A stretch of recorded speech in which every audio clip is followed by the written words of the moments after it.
വെറും 10 മിനിറ്റ് കൊണ്ട് തയ്യാറാക്കിയെടുക്കാൻ പറ്റുന്ന ചായപലഹാരമാണ് നമ്മൾ ഇന്ന് ഉണ്ടാക്കാനായിട്ട് പോകുന്നത്. സ്കൂൾ വിട്ട് വരുന്ന കുട്ടികൾക്കെല്ലാം എളുപ്പത്തിൽ ഉണ്ടാക്കി കൊടുക്കാൻ പറ്റുന്ന ഒരു സ്നാക്കാണ്. അപ്പോൾ നമുക്ക് ഇതെങ്ങനെയാണ് ഉണ്ടാക്കുന്നത് നോക്കാം. നല്ല എളുപ്പത്തിൽ എല്ലാവർക്കും ഉണ്ടാക്കാൻ പറ്റുന്ന രീതിയിലാണ് കേട്ടോ കാണിക്കുന്നത്. അപ്പോൾ ഇതിന് വേണ്ടിയിട്ട് നമ്മൾ ആദ്യം തന്നെ ഒരു പാത്രം എടുത്ത് വെച്ചിട്ട് അതിലേക്ക് നമുക്ക് 1/2 കപ്പ് പാലൊഴിച്ച് കൊടുക്കാം. നോർമൽ പാലെടുത്താൽ മതി കേട്ടോ. തണുത്തതും ചൂടുള്ളതും ഒന്നും എടുക്കണ്ട, സാധാ പാലെടുക്കാം. ഇതിലേക്ക് നമുക്കിനി ഒരു മുട്ട പൊട്ടിച്ച് വെച്ച് കൊടുക്കാം. ഞാനിപ്പോൾ കുറച്ച് ക്വാണ്ടിറ്റിയിൽ മാത്രമേ ഉണ്ടാക്കുന്നുള്ളൂ. കൂടുതൽ വേണ്ടുന്നവർ ഞാനിപ്പോൾ എടുക്കുന്ന എല്ലാ ഇൻഗ്രീഡിയൻസും ഡബിൾ ആക്കിയിട്ട് എടുത്താൽ മതി. അപ്പോൾ ഈ മുട്ടൻ്റെ കൂടെ തന്നെ നമുക്ക് മധുരത്തിനായിട്ട് ഒരു 1/4 കപ്പ് പഞ്ചസാരയും കൂടി ചേർത്ത് കൊടുക്കാം. പിന്നെ ഒരു 1/4 ടീസ്പൂണ് ഉപ്പിട്ട് കൊടുക്കുന്നുണ്ട്. ഇനിയിപ്പോൾ നല്ലൊരു ഫ്ലേവറിനായിട്ട് നമുക്ക് 1/2 ടീസ്പൂണ് വാനില എസൻസ് ചേർത്ത് കൊടുക്കാം. അപ്പോൾ എസൻസ് കയ്യിലില്ലെങ്കിൽ നിങ്ങൾ ഒരു 1/2 ടീസ്പൂണ് ഏലക്കായ പൊടിച്ചത് ചേർത്ത് കൊടുത്താലും മതി. എന്നിട്ട് നമുക്കിത് നന്നായിട്ടൊന്ന് മിക്സ് ആക്കിയിട്ട് എടുക്കാം. ഇതുപോലെ നമ്മുടെ മുട്ടയും പഞ്ചസാരയെല്ലാം നല്ലപോലെ മിക്സ് ആയിട്ട് വന്നു കഴിഞ്ഞാൽ നമുക്കിതിലേക്ക് മൈദ ചേർത്ത് കൊടുക്കാം. 1 കപ്പ് മൈദയാണ് കേട്ടോ ഞാൻ ഇതിലേക്ക് ഇട്ട് കൊടുക്കുന്നത്.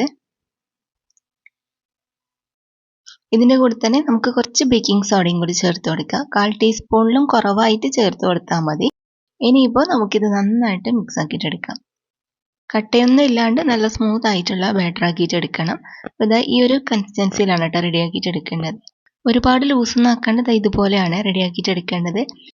ഇനിയിപ്പോൾ നമ്മൾ കുറച്ച് ഓയിൽ ചൂടാക്കുക. ഓയിൽ നല്ലോണം ചൂടായിട്ട് വന്നാൽ നമുക്കിതിലേക്ക് ഒരു സ്പൂൺ ഇറക്കി വെച്ച് കൊടുക്കാം. എന്നിട്ട് ഈ സ്പൂണിലെ എണ്ണ ചൂടായി കഴിയുമ്പോൾ നമുക്കിതിലേക്ക് മാവ് ഒഴിച്ചു കൊടുക്കാം.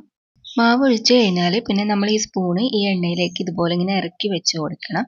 അപ്പോൾ തന്നെ ഇതുപോലെ നന്നായിട്ട് പൊന്തി വരാൻ വേണ്ടിയിട്ട് തുടങ്ങും. അപ്പോൾ മാവ് നല്ലോണം പൊന്തി വന്നാൽ നമുക്ക് മറിച്ചിട്ട് കൊടുക്കാം. ജസ്റ്റ് ഇതുപോലെ ഇങ്ങനെ തട്ടി കൊടുക്കുമ്പോൾ തന്നെ എണ്ണയിലേക്ക് വീണോളും.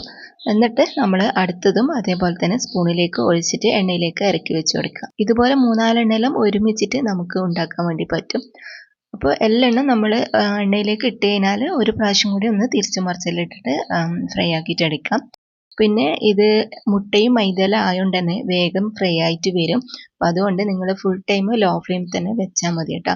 നമുക്ക് നല്ല ഷേപ്പിൽ കിട്ടാൻ വേണ്ടിയിട്ടാണ് ഞാൻ ഇതുപോലെ സ്പൂണിൽ ഇങ്ങനെ ഒഴിച്ചു കൊടുക്കുന്നത്. ഇതിപ്പോൾ ഞാൻ ഒരു മീഡിയം സൈസിലുള്ള സ്പൂണാണ് കേട്ടോ എടുത്തത്. നിങ്ങൾക്ക് വേണമെങ്കിൽ വലിയ സ്പൂൺ എടുത്തിട്ട് ആ വലിയ ബണ്ണിൻ്റെ സൈസിലും ഉണ്ടാക്കാം.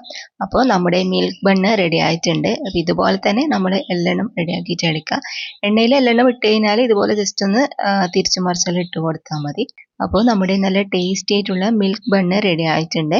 വൈകുന്നേരം നമുക്കൊരു ചായക്കടിയെല്ലാം വേണമെന്ന് തോന്നിക്കഴിഞ്ഞാൽ പെട്ടെന്ന് ഒരു 10 മിനിറ്റ് കൊണ്ടെല്ലാം ഉണ്ടാക്കിയെടുക്കാൻ പറ്റുന്നതാണ്. ഇത് നല്ല സോഫ്റ്റ് ആയിട്ടുള്ള ബണ്ണിൻ്റെ റെസിപ്പിയാണ് കേട്ടോ. അപ്പോൾ എല്ലാവരും ട്രൈ ചെയ്ത് നോക്കുക.